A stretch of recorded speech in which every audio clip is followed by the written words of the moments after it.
Praise the lord. ప్రభునామమునకు స్తోత్రములు కలుగునుగాక. ఈరోజు పాఠ్యాంశము మత్తయి సువార్త 7వ అధ్యాయంలో నుండి ధ్యానించుకుందాము. ప్రతి మంచి చెట్టు మంచి ఫలములు ఫలించును. ఇక్కడ చెట్టు అనగా మనమే. చెట్టు మనకు సాదృశ్యమైనది. మంచి ఫలములు అనగా ఆత్మఫలములు, ప్రేమ, సంతోషము, సమాధానము, సాత్వికము, మంచితనము, ఆశానిగ్రహము కలిగినటువంటి మంచి ఆత్మఫలములు మనము ఫలించాలి. పనికి మాలినటువంటి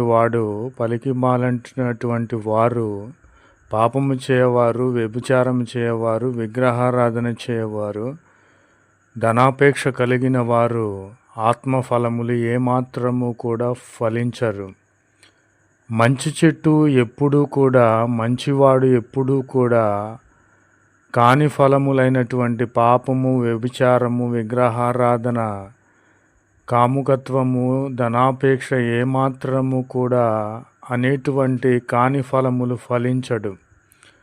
పనికి మాలినటువంటి వాడు మంచి ఫలములు అనగా పాపము చేయువారు మంచి ఫలములైనటువంటి ప్రేమ, సంతోషము, సమాధానము, సాత్వికము, మంచితనము, ఆశా నిగ్రహము అనేటువంటి ఫలములు ఏమాత్రము ఫలింపనేరరు. మంచి ఫలములు ఫలింపని ప్రతి వాడు కూడా, ఆత్మఫలములు ఫలింపని ప్రతి వాడు కూడా నరకబడి అగ్నిలో వేయబడతాడు. జాగ్రత్త. మనము మంచి ఫలములు ఫలించేటువంటి, ఆత్మఫలములు ఫలించేటువంటి వారముగా ఉండాలని, లేని ఎడల నరకబడి అగ్నిలో వేయబడతామని ప్రభు పేరిట మనవి చేయుచున్నాను. ప్రభునామమునకు స్తోత్రములు కలుగునుగాక. ఆమెన్. కాబట్టి ఆత్మఫలములు ఫలించినట్లయితే వాడు ఆత్మ సంబంధి అని, కాని ఫలములు వ్యభిచారము, విగ్రహారాధన, పాపము, ధనాపేక్ష, కాముకత్వము కలిగిన వారు కాని ఫలములు ఫలించినట్లయితే వారి యొక్క ప్రవర్తనను బట్టి, వారి స్థితిగతులను బట్టి మనము తెలుసుకుందాము. ప్రభువా అని ఎవరైతే ప్రభువును పిలుస్తారో వారు ప్రతి వారును కూడా పరలోక రాజ్యములో ప్రవేశింపడు. గాని పరలోకమందున్నటువంటి దేవుని చిత్తము ఎవడైతే చిత్త ప్రకారముగా చేయువాడు పరలోక రాజ్యములో ప్రవేశిస్తాడు. దేవుని చిత్తం ఏమిటి? ఆత్మఫలములు ఫలించాలి. ప్రేమ, సంతోషము, సమాధానము, సాత్వికము, మంచితనము, ఆశా నిగ్రహము కలిగిన వారమై ఆత్మఫలములైనటువంటి ఫలములను ఫలించాలి.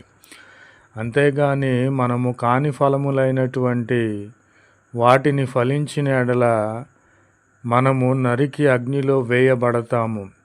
కాబట్టి ప్రభువా అని పిలుస్తూ ఉంటారు, కేకలు వేస్తారు, అద్భుతములు చేస్తున్నామని ఏదో గొప్పలు డప్పులు కొట్టుకుంటున్నారు. కానీ వారందరూ కూడా పరలోక రాజ్యములో చేరరు. ఎవరైతే దేవుని చిత్త ప్రకారముగా ఆజ్ఞలను గైకొని వాటి ప్రకారము జరిగిస్తాడో, దేవుని పోలి ఎవరైతే జీవిస్తారో వారు మాత్రమే పరలోక రాజ్యములో ప్రవేశిస్తారని ప్రభు పేరిట మనవి చేయుచున్నాను. కాబట్టి నా ప్రియమైన సహోదరులారా, మనము మంచి చెట్టుగా ఉండాలి. మంచి ఫలములు, ఆత్మఫలములు ఫలించే బిడ్డలుగా ఉండాలని ప్రభు పేరిట మనవి చేయుచున్నాను. ప్రభునామమునకు స్తోత్రములు కలుగునుగాక.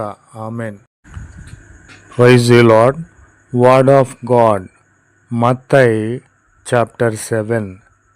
So every good tree produce good fruits, but the worthless tree produce bad fruits.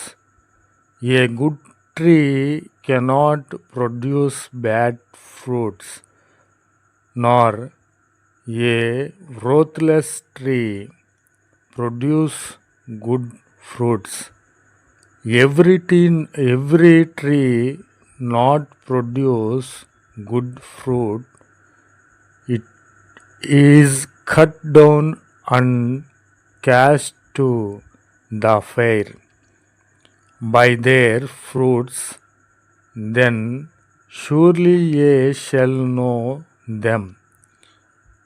Not everyone who says to me, Lord, Lord, shall enter into the kingdom of the heavens, but he that does the will of my Father who is in the heavens. Praise the Lord. So every good tree produces good fruits, but the worthless tree produce bad fruits. Praise the Lord. Amen.